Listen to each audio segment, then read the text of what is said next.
Salut à tous. Avant de rentrer dans le vif du sujet de la vidéo d'aujourd'hui, je voulais vous remercier pour l'accueil globalement positif que vous avez fait à ma première vidéo, ça me motive bien pour la suite. Aussi, j'ai corrigé le bug du micro de la dernière fois, qui me coupait parfois en fin de phrase. Maintenant, ça devrait aller mieux. Enfin, je l'espère. Bref, dans cette vidéo, on va parler des différents types de coasters. Les coasters sont des machines de divertissement, et comme pour le cinéma ou la musique, il en faut pour tous les goûts. Pour varier les sensations et se démarquer de la concurrence, les constructeurs cherchent toujours à innover, et c'est pourquoi de nouveaux types de coasters sont apparus dans les parcs au cours des années. Je vais donc vous présenter les différents types de coasters. Tout d'abord, il faut savoir que la majorité des montagnes russes sont en acier, même si dans l'imaginaire collectif, on pense souvent à des coasters en bois quand on parle de montagnes russes. Il existe de nombreuses variantes de coasters en acier.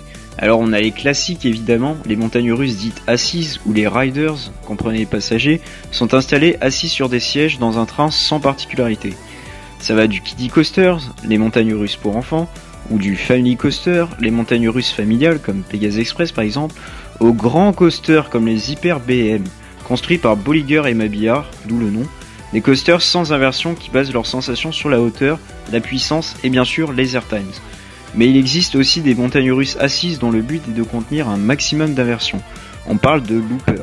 C'est le cas de Goudurix au parc Astérix par exemple, construit par la société Vekoma. Tout ça c'est bien, mais ça manque d'originalité. Nos constructeurs favoris ont donc développé d'autres formes de coasters. Tout d'abord, les inverted coasters, en français montagnes russes inversées. Elles portent ce nom car ici, le rail n'est pas sous le train, mais au-dessus du train. Les passagers ont donc les pieds dans le vide. Le premier coaster de ce type a ouvert en 1992, il s'agit de Batman the Ride, construit par Bolliger et Mabillard. Vous n'avez pas fini d'entendre parler d'eux. Ce coaster est situé à Six Flags Great America. Mais BM n'est pas le seul constructeur d'Inverted. Les Inverted Vekoma, aussi appelés SLC, sont des coasters douloureux, réputés pour être des distributeurs de baffes. J'ai l'impression qu'il y a une certaine fascination du public français, notamment des lambda, pour les Inverted. En même temps, il faut dire qu'avec Osiris et The Monster, on est plutôt bien servi. Ah oui, puis il y a ce machin aussi. Par la suite, on a vu apparaître des variantes des Inverted, les Flying Coasters, ou montagnes russes volantes en français. Ouais, c'est moins stylé dit comme ça, surtout qu'on pourrait croire qu'elles n'ont pas de support. Les rails sont toujours au-dessus du train, mais cette fois-ci le passager n'est plus assis mais couché en position Superman.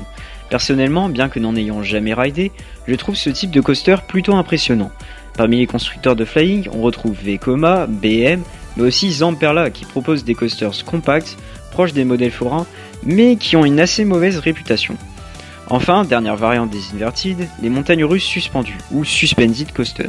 À la différence des Inverted ou des Flying, les Suspended ne possèdent aucune inversion.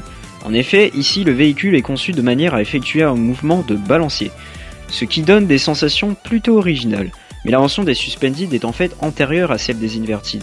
Le premier Suspended, The Bat, a ouvert en 1981 à Kings Island, et il fut construit par Arrow Dynamics.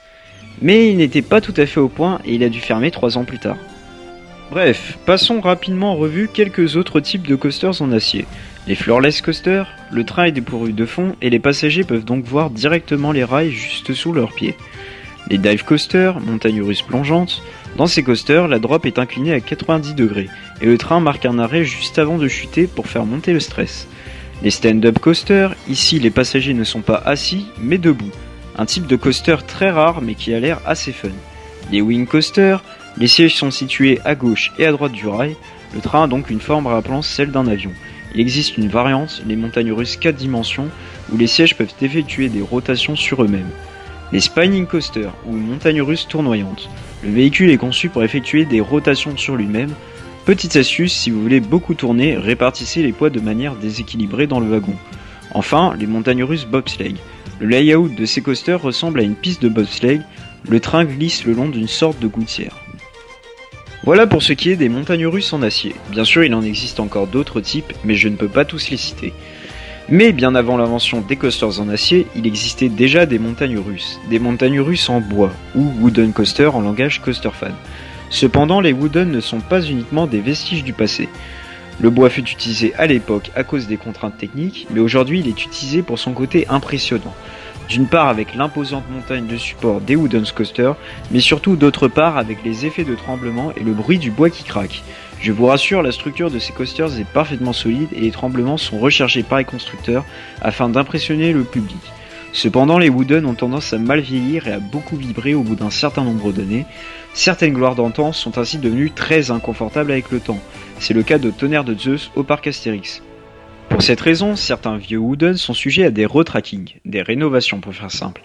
Et dans ces cas-là, il arrive parfois qu'ils deviennent des hybrides coasters, des montagnes russes construits à la fois avec du bois mais aussi avec de l'acier, ce qui permet notamment d'ajouter des inversions.